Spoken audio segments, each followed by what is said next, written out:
Hello and welcome to Called Bank Sports. We have promised another trade edition of the podcast, and we've been looking at a good way to do it, and we've struggled a bit, so we'll get to that. But right now, we just want to let you know this is being recorded February 27th. So if trades have happened or things have changed, that's just what happens in the NBA. It's always volatile up until that deadline. So let's get into it. Dale, so tell them our struggles with this episode and kind of like why we've been making it happen has been a bit harder than the last one.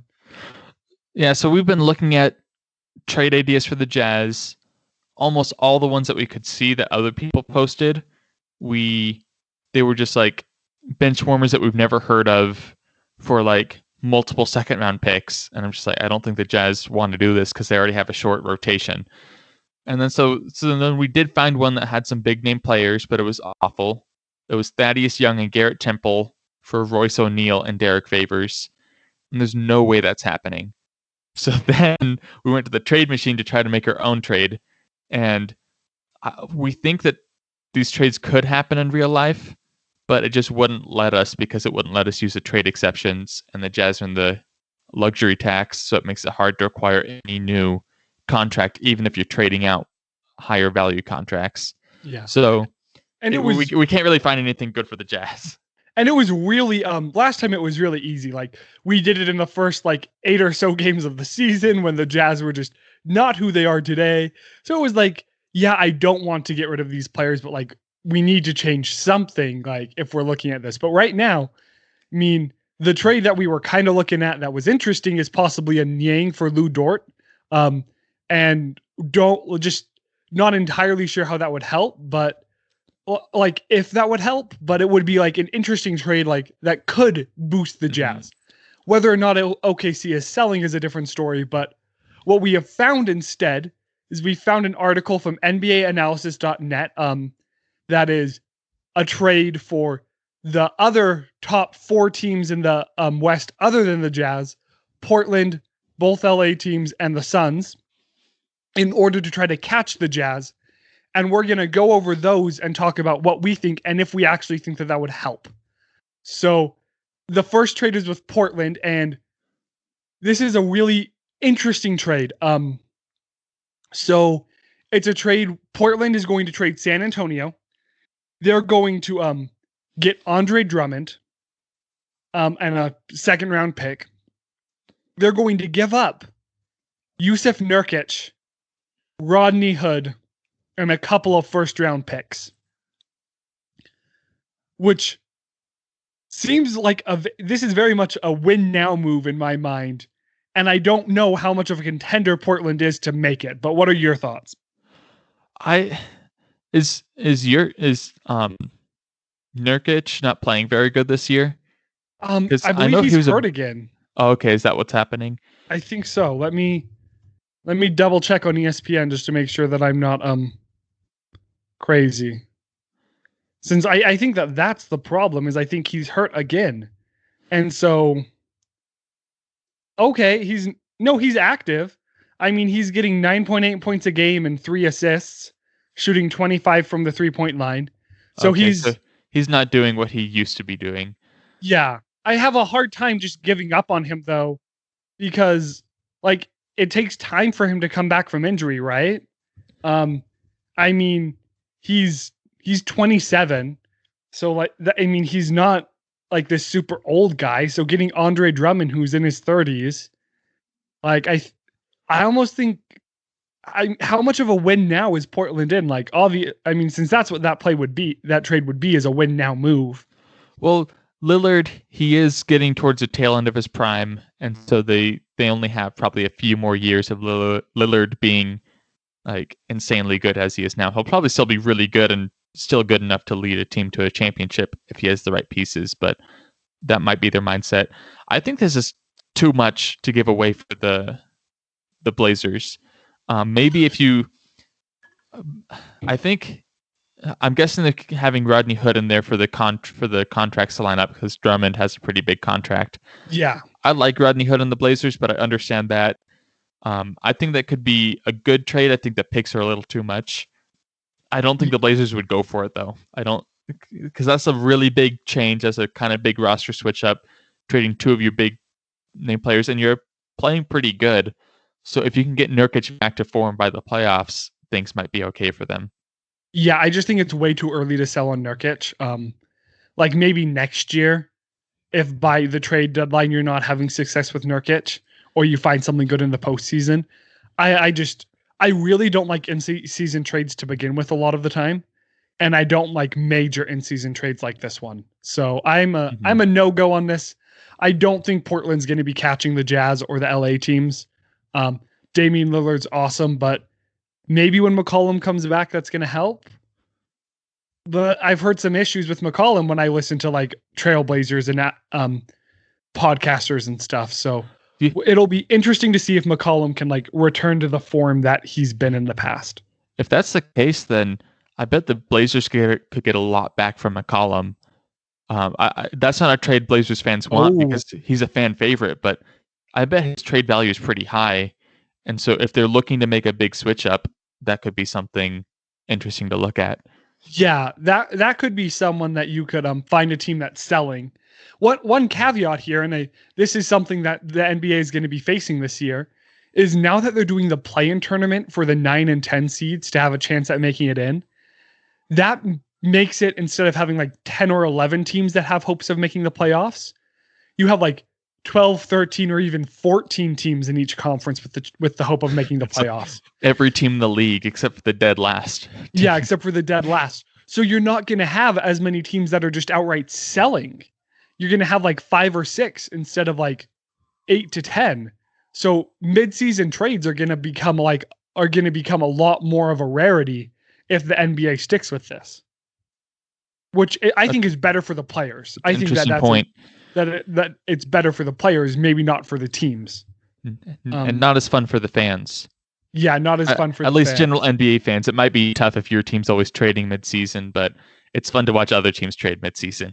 No, it is, definitely. And so moving on to the next one, we have the Phoenix Suns looking to get JaVale McGee from Cleveland and a second-round pick, and they're sending away Langston Galloway, Abdel Nader, and a second-round pick.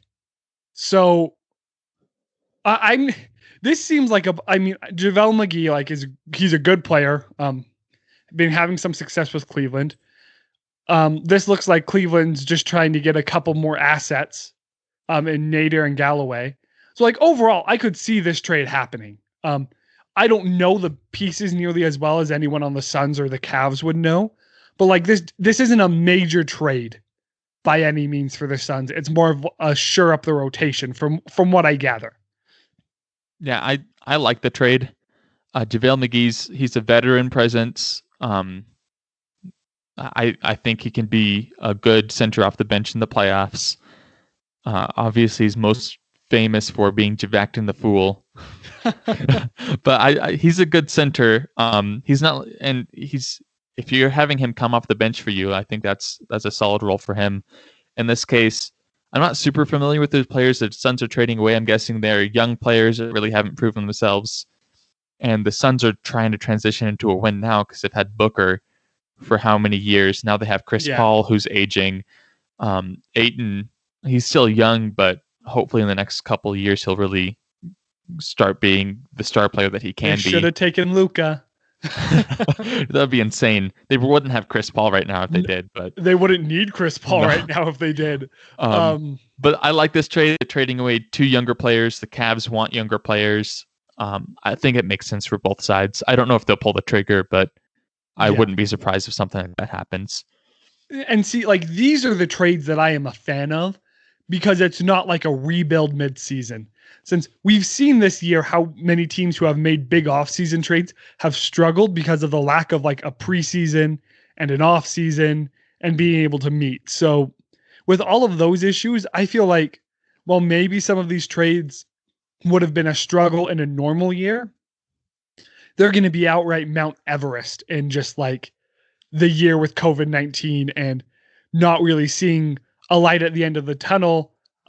Vaccine wise for most of these players, just because of how things are going in the United States. And like, maybe it'll happen in like May or June, but that's playoff time.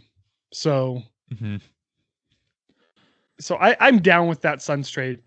This one blew my mind. I can't even understand why this is being recommended. I don't know. I don't think you're going to agree with this. So it's Los Angeles Clippers and Houston Rockets. The Clippers get Victor Oladipo. Okay. And they get PJ Tucker. So like, okay, like a couple of good pieces, but you're going to have to build them in, PJ Tucker is probably overhyped on his value.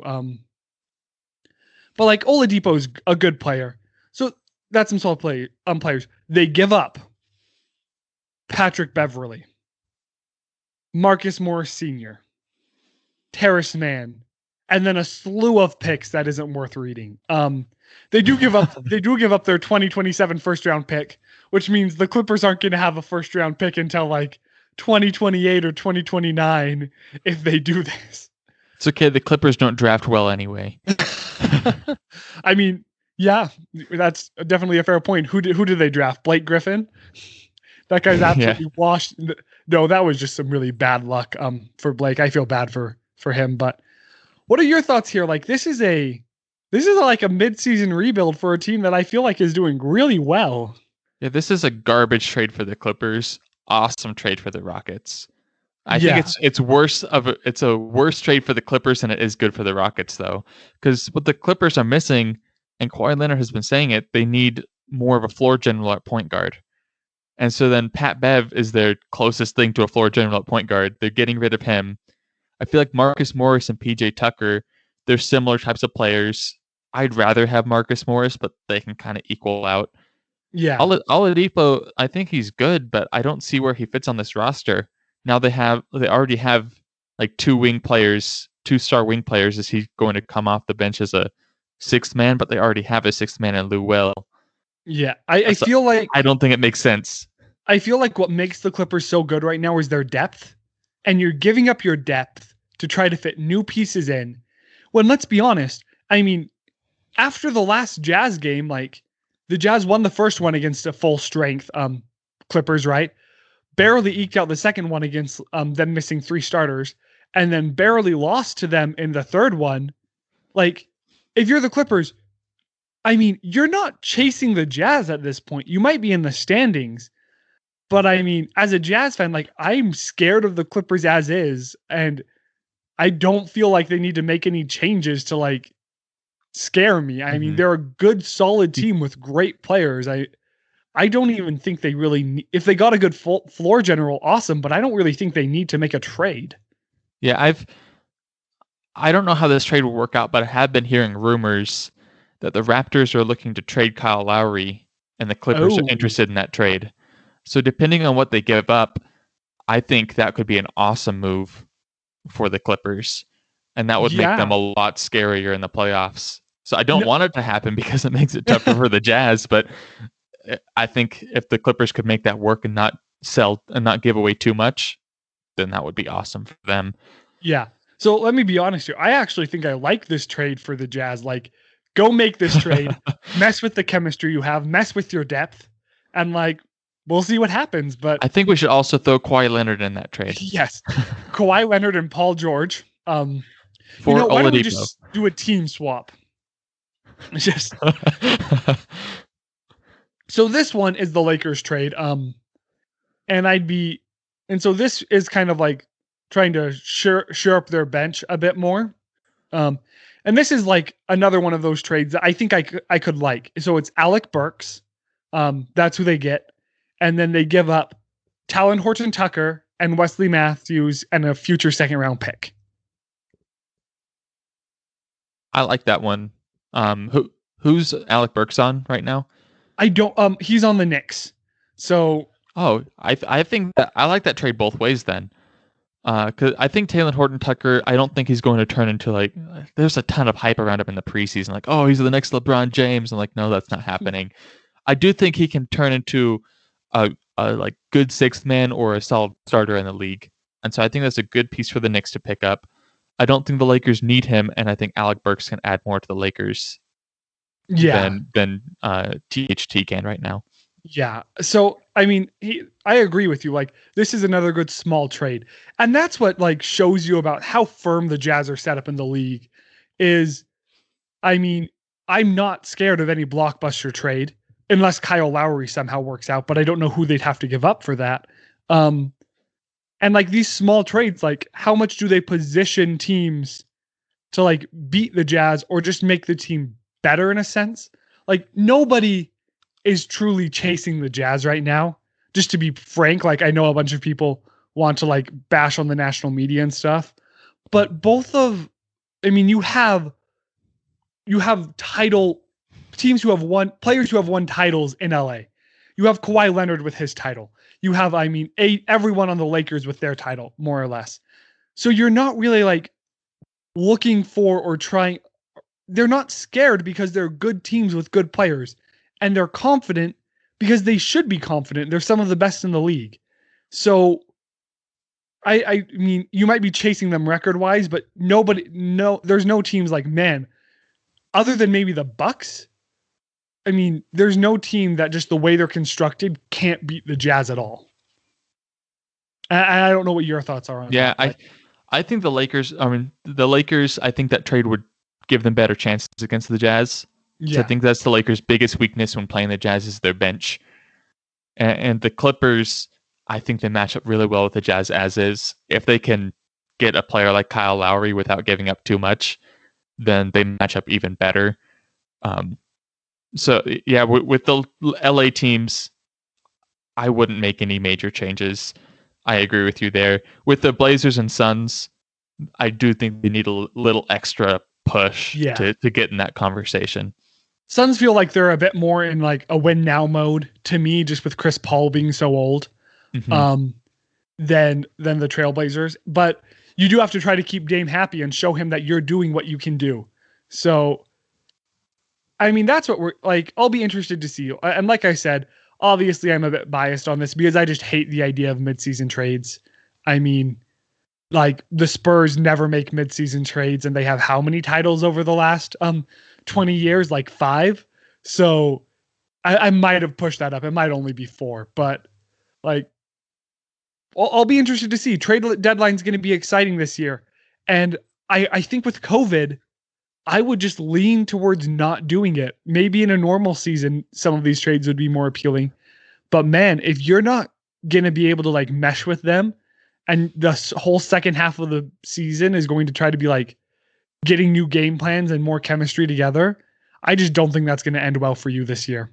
Yeah. And one thing to look for in this trade deadline is if you don't see, like, a Blake Griffin or Kevin Love traded, it might come down to those teams might be looking to waive those players. And then any team with cap room might be able to sign a good player. Kevin Love, I'd rather Kevin Love than Blake Griffin on most teams, but that could change things up a ton for the second half of the season. Yeah, I think waiver wires I'd be much more of a fan of, because if you're able to, like, pick someone up and after they've been cut, you're not really, like, sacrificing a lot. You're taking a chance, other than maybe a monetary sacrifice, or just sign them for a year and say, hey, you can finish the season with us. We'll pay you $1 million, and then you can go find someone else for long term in the off season. Yeah.